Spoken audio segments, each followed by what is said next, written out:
الله. الحمد لله وكفى والصلاة والسلام على سيد الرسل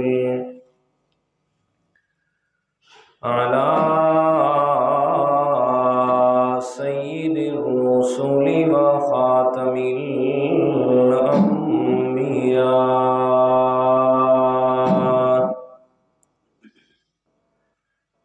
وعلى آله وأصحابه الأتقياء.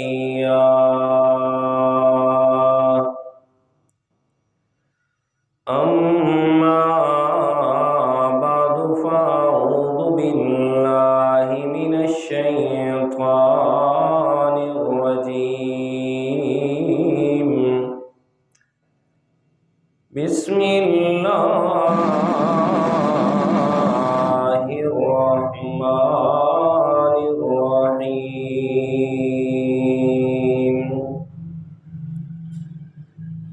سبحان الذي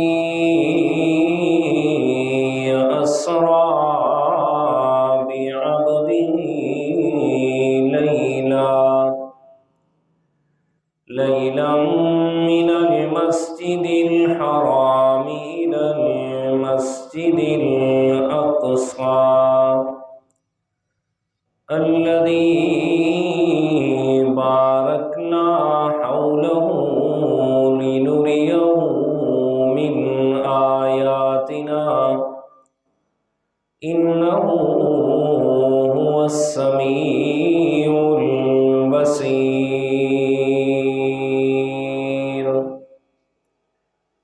صدق الله العظيم.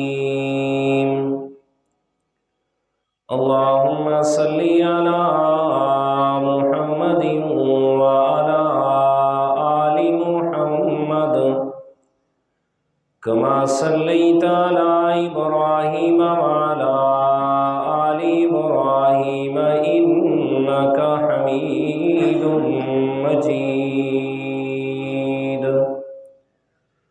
اللهم بارك على محمد وعلى آل محمد كما باركت على إبراهيم وعلى آل إبراهيم إنك حميد مجيد. سبحانك لا علم لنا إلا ما علمتنا إنك أنت العليم الحكيم.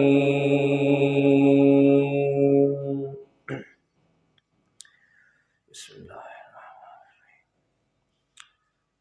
گرامی قدر سامعین، المخلصین الموحدین، دوستوں، بزرگوں، عزیز ساتھیوں، اسلامی سال کا یہ مہینہ جو ماہ رجب کے نام سے موسوم ہے،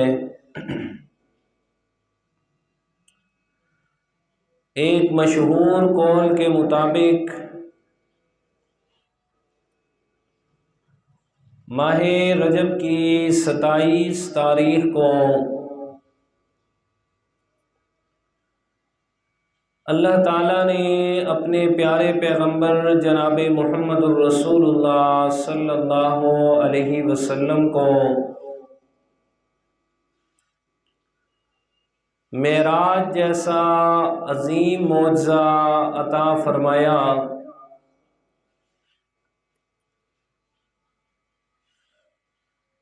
معراج کے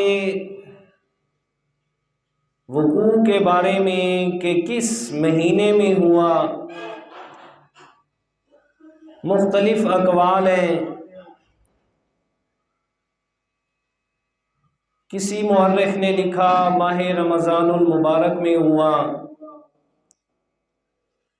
کسی نے ربیع الثانی کا لکھا، عام فام جو بات مشہور ہوئی، بہت سارے مورخین اور محدثین کے نزدیک بات مسلم ہوئی، وہ ماہ رجب میں، اور پھر یہ کہ نبوت کے کس سال اللہ تعالیٰ نے معراج کروایا،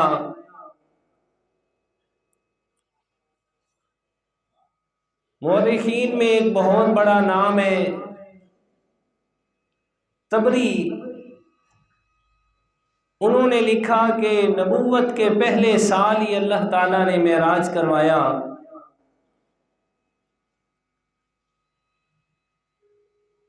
بہرحال طبقات ابن سعد کے حوالے سے مورخین اور محدثین کی جو بات ہے، اور وہ بات مسلم بھی ہے، حضرت عبداللہ ابن عمر ابن العاص رضی اللہ تعالی عنہ کے حوالے سے،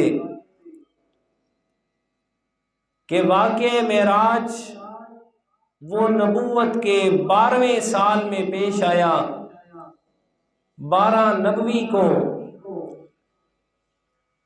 اور یہ بات تو تمام تر محدثین اور مورخین کے نزدیک مسلم ہے کہ معراج کا واقعہ، یہ واقعہ طائف کے بعد، اور آپ صلی اللہ علیہ وسلم کی زوجہ محترمہ حضرت خدیجۃ الکبریٰ رضی اللہ تعالی عنہ اور آپ کے چچا ابو طالب کی وفات کے بعد ہی پیش آیا تھا، اور ان کی وفات جو ہے وہ 11 نبوی میں، نبوت کے 11ویں سال ہوئی، تو گویا اس کے بعد تو پھر 12 نبوی والی بات جو ہے وہ واضح ہوتی ہے۔ بہرحال یہ تو صرف میں نے آپ کو ایک معلومات دینے کے لیے بات کہہ دی، چاہے شروع میں ہوئی یا ہوئی 12 نبوی کو یا 11 کو یا 10 کو، ہمیں اس بات سے سروکار نہیں ہے، ہمارا ایمان اس بات پر ہے کہ آپ علیہ الصلوۃ والسلام کو معراج کروایا گیا، اور صرف معراج نہیں کروایا گیا بلکہ آپ علیہ الصلوۃ والسلام کو اسی جسم مبارک کے ساتھ سیر کروائی گئی، کہ یہی جسم مبارک آپ علیہ الصلوۃ والسلام کا اللہ تعالیٰ نے ایک ہی رات میں نہیں بلکہ رات کے حصے میں بیت اللہ شریف سے شروع فرمایا، اور پھر بیت المقدس، اور بیت المقدس سے پھر سدرۃ المنتہا سے بھی اوپر، ملأ اعلیٰ سے بھی اوپر، جہاں تک اللہ تعالیٰ نے چاہا اپنے پیغمبر کو لے گیا۔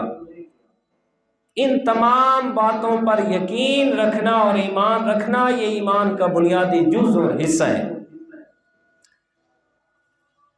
تو واقعہ معراج چونکہ رجب میں مشہور ہے، تو اسی حوالے سے ابھی رجب کی آخری تاریخیں چل رہی ہیں، تو آپ حضرات کے سامنے کچھ معروضات پیش کروں گا جو واقعہ معراج کے حوالے سے ہوں گی۔ اس میں بہت سارے اعتراضات بھی ہیں، ان کا بھی انشاءاللہ چیدہ جواب دوں گا۔ ان میں سے ایک بڑا اعتراض یہ کیا جاتا ہے کہ آپ صلی اللہ علیہ وسلم کو جو معراج ہوا وہ اس جسم مبارک سے نہیں ہوا، بلکہ خواب کی حالت میں اللہ تعالیٰ نے اپنے پیارے پیغمبر کو سارے نظارے کروا دیے، تو اسی لیے یہ معراج بھی بن گئی اور ساری بات بن گئی۔ یہ کیسے ہو سکتا ہے کہ ایک آدمی وہ رات کے ایک حصے میں جائے اور بیت اللہ شریف سے بیت المقدس اتنا زیادہ سفر، اور پھر آسمانوں سے اوپر کہاں سے کہاں تک جائے، اور پھر درمیان کے اندر جو ہے وہ اوزون کی تہ ہے جس میں مختلف گیسز ہیں، اور وہ انسان کی جان کے لیے خطرناک ہیں۔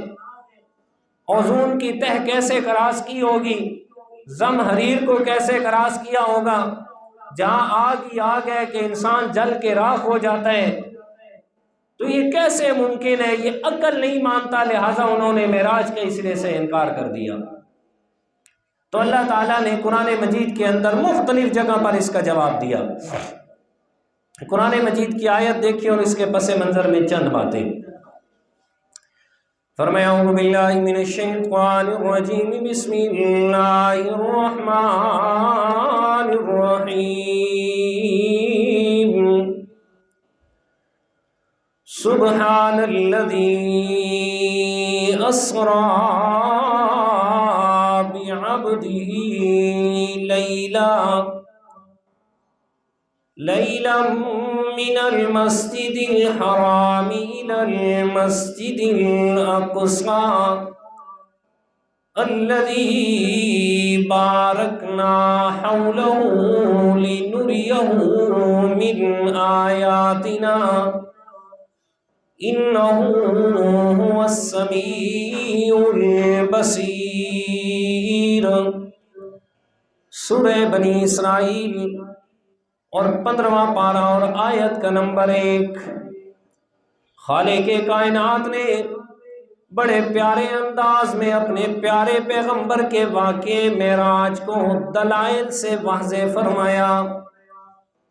اب تھوڑا سا اس بات کو بھی سمجھیے گا کہ اللہ تعالیٰ نے یہ معراج کروایا کیوں۔ اس سے پہلی والی آیات سورۃ النحل کی آخری آیات اور 14ویں پارے کی بھی آخری آیات، ذرا ربط سنیں اور ایمان تازہ ہو۔ فرمایا وَاصْبِرْ وَمَا صَبْرُكَ إِلَّا بِاللَّهِ وَلَا تَحْزَنْ عَلَيْهِمْ وَلَا تَكُ فِي ضَيْقٍ مِّمَّا يَمْكُرُونَ إِنَّ اللَّهَ مَعَ الَّذِينَ اتَّقَوْا وَالَّذِينَ هُمْ مُحْسِنُونَ سُبْحَانَ الَّذِي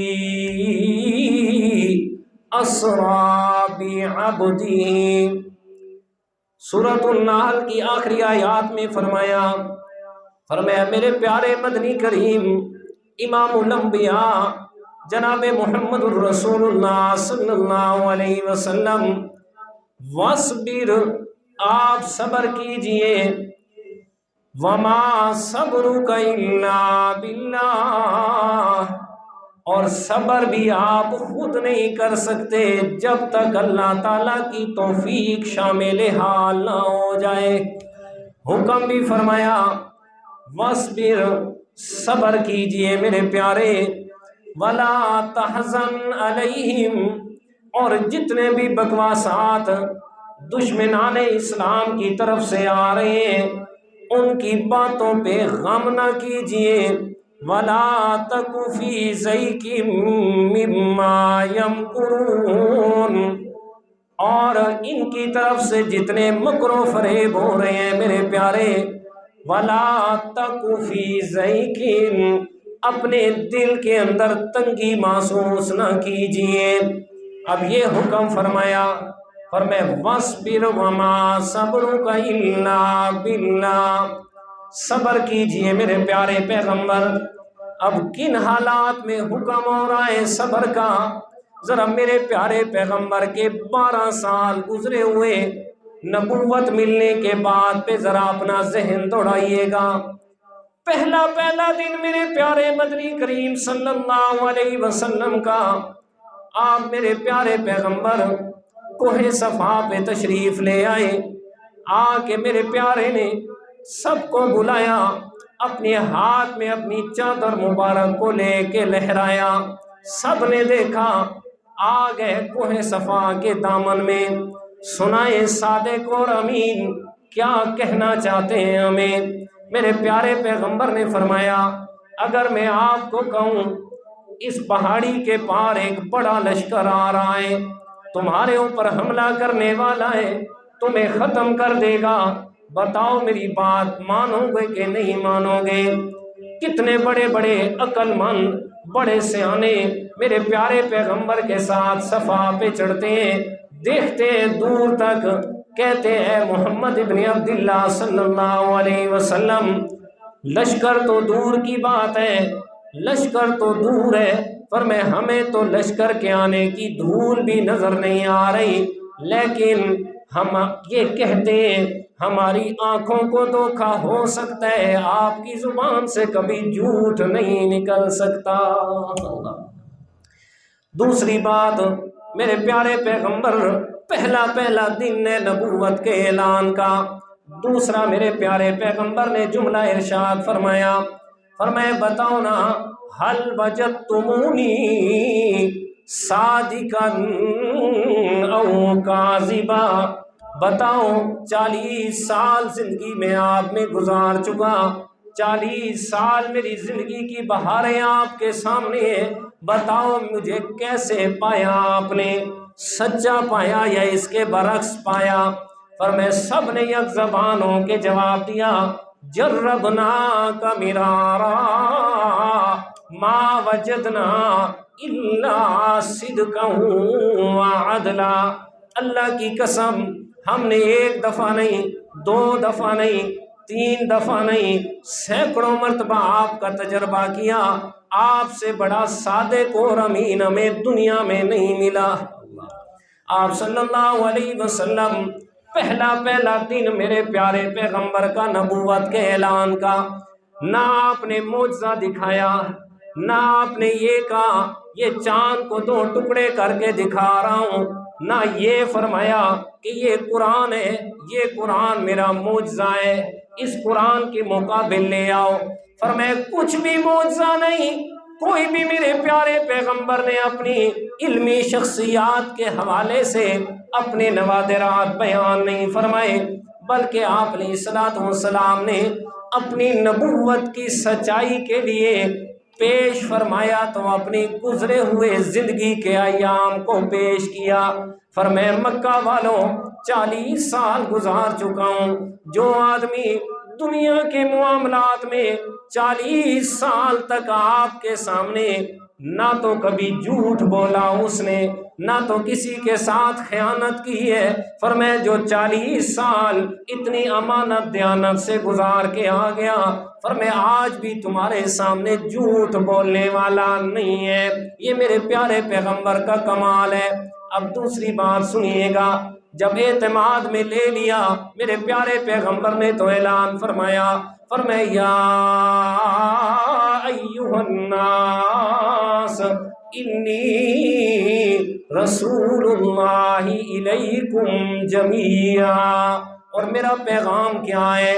قولوا لا الہ الا اللہ تفلحوا، سنو لوگوں تم سب کی طرف میں اللہ کا رسول بن کے آیا ہوں، پیغام یہ ہے لا الہ الا اللہ، دنیا کائنات میں تمہاری عبادت کے لائق کوئی نہیں ہے، دنیا کائنات میں تمہاری مشکلات کو حل کرنے والا کوئی نہیں، دنیا کائنات میں کوئی ایسی ذات نہیں ہے جسے مشکلات میں مدد کے لیے پکارا جائے، سارے غلط ہیں، الا اللہ، اگر ہے تو صرف ایک اکیلا اللہ تعالیٰ ہے۔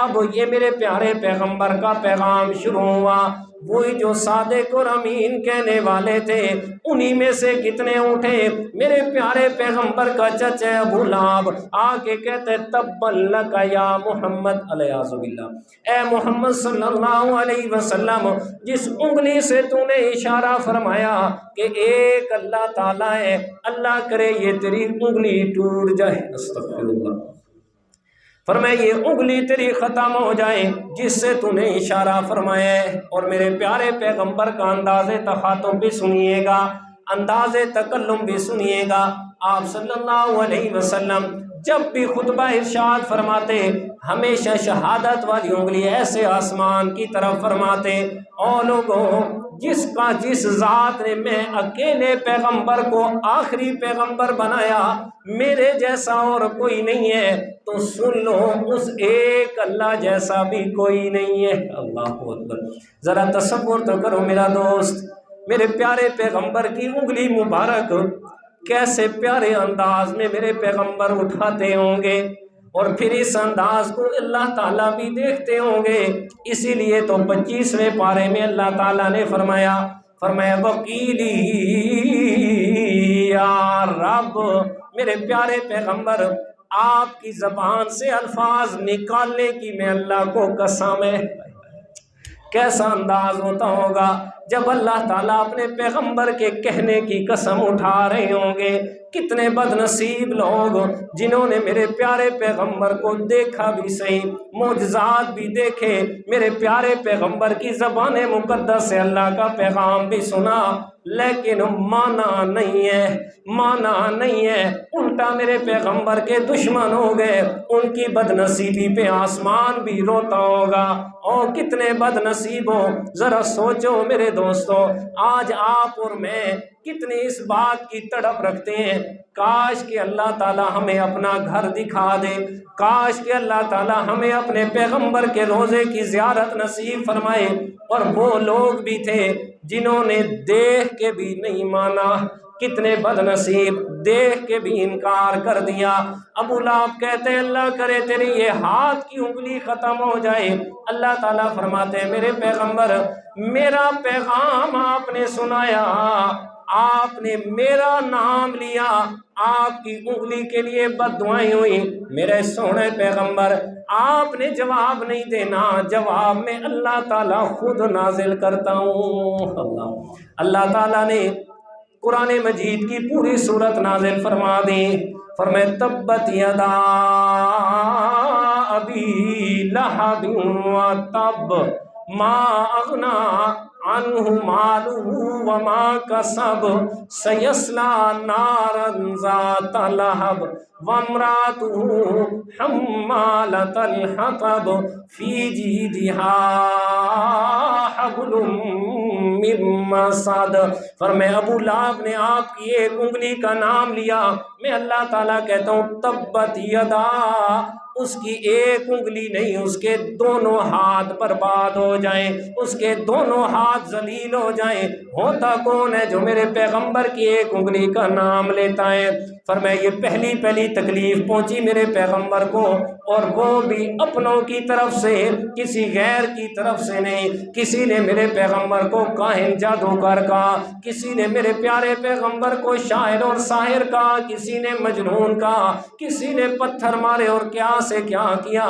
فرمایا پہلا دن ہے، فرمایا مصائب شروع ہوئے، ادھر سے اللہ تعالیٰ فرماتے ہیں واصبر، میرے پیغمبر صبر کرنا ہے، صبر کرنا ہے۔ اب ادھر میرے پیارے پیغمبر کا وقت گزر رہا ہے، آپ علیہ الصلوۃ والسلام پہلا دن اعلان فرمایا، پھر رکے نہیں ہیں، ہر محفل میں، ہر آدمی کو تنہائی میں، ہر آدمی کے گھر جا کے اللہ کا پیغام سنا رہے ہیں۔ او مکہ والوں، تمہارا خیر خواہ ہوں، تمہارا دشمن نہیں ہوں۔ آپ علیہ الصلوۃ والسلام بیت اللہ شریف میں ہیں، اللہ کی عبادت میں مصروف ہیں۔ عقبہ بن ابی معیط فرمایا بڑا ظالم ہے، فرمایا بڑا ظالم اور جابر کافر ہے، آ جاتا ہے اپنے دوستوں کے ساتھ، اونٹ کی اوجڑی اٹھا کے میرے پیارے پیغمبر سجدے میں گئے، پوری اوجڑی اللہ کے پیارے پیغمبر کے اوپر ڈال دیتا ہے، کہتے دیکھتا ہوں اب اس کے نیچے سے کیسے نکلتا ہے۔ اللہ کے پیارے پیغمبر اوجڑی کے نیچے دبے ہوئے ہیں، آواز پھر بھی آ رہی ہے لا الہ الا اللہ۔ عقبہ بن ابی معیط کہاں جا رہا ہے؟ پیغام تو سنتا جانا، تو اپنا کام کرتا ہے، میں پیغمبر اپنا کام کرتا رہوں گا۔ فرمایا یہ سارے مصائب اور تکالیف آ رہی ہیں، سارے مصائب ہیں، ادھر سے اللہ فرماتے ہیں واصبر، میرا پیغمبر پریشان نہیں ہونا، صبر کرنا ہے۔ آپ علیہ الصلوۃ والسلام صحابہ اکرام کو طرح طرح کی تکالیف، حضرت بلال حبشی رضی اللہ تعالیٰ عنہ فرمائے کون سا تاریخ کا ظلم ہے جو ان پہ نہیں ڈھایا گیا؟ فرمایا ادھر سے ظلم ہو رہا ہے، اللہ کی طرف سے حکم میرے پیغمبر واصبر، صبر کرنا ہے، صبر سے کام لینا ہے میرے پیارے، پریشان نہیں ہونا، دل میں تنگی نہیں لے کے آنی۔ فرمایا نبوت کا 7واں سال ہے، میرے پیارے پیغمبر کو ہر قسم کا لالچ بھی دے چکے، ہر قسم کا ڈراوا بھی دے چکے، لیکن آپ علیہ الصلوۃ والسلام نے پیغام نہیں چھوڑا۔ اب نبوت کے 7ویں سال ابو جہل نے سارے مشرکین مکہ کو بلا کے میٹنگ کی ہے، کہتے آج ایک فیصلہ کرنا ہوگا، یا قریش مکہ قبیلہ بنو ہاشم سے تعلق رکھے گا یا ہم سب سے تعلق رکھے گا۔ نبوت کے 7ویں سال سوشل بائیکاٹ ہوا میرے پیارے پیغمبر کے ساتھ۔ 3 سال میرے پیارے پیغمبر شعب بنی ہاشم کے اندر آپ نے الصلوۃ والسلام پورے قبیلے سمیت پہاڑوں کی گھاٹیوں میں وقت گزارا۔ حالت کیا تھی؟ نہ کچھ کھانے کو ہے نہ کچھ پینے کو ہے، کچھ بھی نہیں ہے۔ صحابہ کرام فرماتے ہیں فرمایا اتنا مشکل وقت آپ علیہ الصلوۃ والسلام پہ بھی ہم بھی آپ کے ساتھ ہیں۔ فرمایا نہ کچھ کھانے کو نہ پینے کو، درختوں کے پتے چوس چوس کے گزارا کرتے۔ فرمایا خشک ہڈی مل جاتی، کتنے صحابہ کرام اس خشک ہڈی کو چوستے اور وقت گزارتے، لیکن ادھر سے میرے پیارے پیغمبر کو حکم آیا پریشان نہیں ہونا، واصبر صبر سے گزارنا ہے۔ فرمایا 3 سال ادھر گزارے، جب واپس مکہ میں آئے ہیں کوئی بھی میرے پیارے پیغمبر کی طرف توجہ ہی نہیں کرتا۔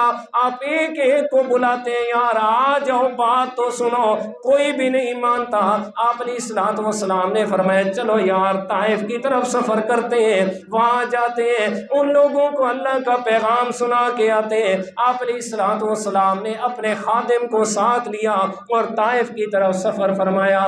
طائف میں میرے پیارے پیغمبر نے تقریباً 3 مہینے تک قیام فرمایا۔ سب سے پہلے جا کے طائف والے سرداروں سے آپ علیہ الصلوۃ والسلام ملے۔ فرمایا سرداروں سے ملاقات کی، ایک منحوس کہتا ہے کیا اللہ تعالیٰ کو تو ہی ملا تھا جسے نبوت اس نے عطا فرمائی ہے؟ اگر کوئی مکہ کا چودھری ہوتا، مکہ کا وڈیرا ہوتا، کوئی بڑا سردار ہوتا، اسے نبوت ملتی تو ہم مان لیتے۔ یہ بڑی عجیب تقسیم کی اللہ تعالیٰ نے، ہم ماننے کے لیے تیار نہیں ہے۔ فرمایا ادھر میرے پیارے پیغمبر سرداروں سے مل رہے ہیں، منت سماجت کر رہے ہیں یار مان جاؤ اللہ تعالیٰ کا پیغام، میں اللہ کا سچا پیغمبر ہوں۔ اللہ اب آپ علیہ الصلوۃ والسلام نے سب سے پہلے سرداروں سے ملاقات کیوں کی ہے؟ اور قرآن مجید کی ایک آیت بھی سنیے گا۔ اللہ تعالیٰ نے فرمایا میرے پیارے پیغمبر فَقَاتِلُوا أَئِمَّةَ الْكُفْرِ، سورہ توبہ 10واں پارہ۔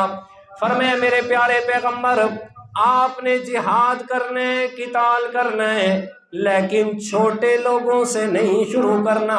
أَئِمَّةَ الْكُفْرِ، آپ نے کفر کے پیشواؤں سے شروع کرنا ہے، کفر کے اماموں سے جہاد شروع کرنا ہے۔ کیوں حکم فرمایا؟ اس لیے کسی بھی علاقے کا بڑا خان ہے، چودھری ہے، وڈیرا ہے، اگر اس کے اعمال ٹھیک ہیں رعایا خود بخود ٹھیک ہوتی ہے۔ میں اکثر نا یہاں صبح کی نماز پڑھا کے جا رہا ہوتا ہوں نا واپس گھر، نوجوان ہمارے 14 15 سال کے بچے، کہہ دوں ناراض تو نہیں ہوں گے نا، 15 سال کے بچے دیکھتا ہوں، کسی کے بغل میں مرغا، کسی کے ہاتھ میں بٹیرا، کسی کے ہاتھ میں تیتر، کسی کے ہاتھ میں کتا، یہ جی صبح لے کے جا رہے ہیں جی ان کو گھمانے پھرانے کے لیے۔ یہ کیا اثرات ہیں؟ کوئی سمجھ آئی ہے میری بات کے لیے؟ ائمۃ الکفر، فرمایا حکم فرمایا پیشواؤں کو پکڑنا ہے، غریبوں کو تو قصور ہی نہیں ہے۔ فرمایا انہوں نے تو انہیں فالو کرنا ہوتا ہے، پیچھے چلنا ہوتا ہے۔ اس لیے میرے پیارے پیغمبر نے سب سے پہلے طائف میں جا کر سرداروں سے ملاقات فرمائی، ان کو اللہ تعالیٰ کا پیغام دیا، اگر یہ ٹھیک ہو گئے رعایا خود بخود ٹھیک ہو جائے گی۔ فرمایا لیکن ان منحوسوں نے، ان بدبختوں نے میرے پیارے پیغمبر کے پیچھے فرمایا شرارتی نوجوان لگا دیے، انہوں نے جھولیاں پتھروں کی بھری ہوئی ہیں، میرے پیارے پیغمبر کو آ کے مار رہے ہیں۔ آپ علیہ الصلوۃ والسلام پر پتھر برسائے، میرے پیارے پیغمبر طائف سے واپس آ رہے ہیں، اتنا پتھر برسایا اور مارا کہ اللہ کے پیارے پیغمبر کا لہو مبارک ہو، وہ جو ایک قطرہ لہو کا فرمایا ساری دنیا کائنات مل جائے پھر بھی قیمت برابر نہیں ہو سکتی۔ فرمایا انہوں نے میرے پیارے پیغمبر کا لہو بہایا۔ فرمایا آپ علیہ الصلوۃ والسلام چلنا دو بھر ہو گیا میرے پیغمبر کا، میرے پیارے پیغمبر چلتے چلتے بیٹھ گئے، آپ کے خادم ساتھ ہیں، کبھی ادھر سے ہوتے ہیں آپ کے بچاؤ کے لیے، کبھی دوسری طرف سے میرے پیارے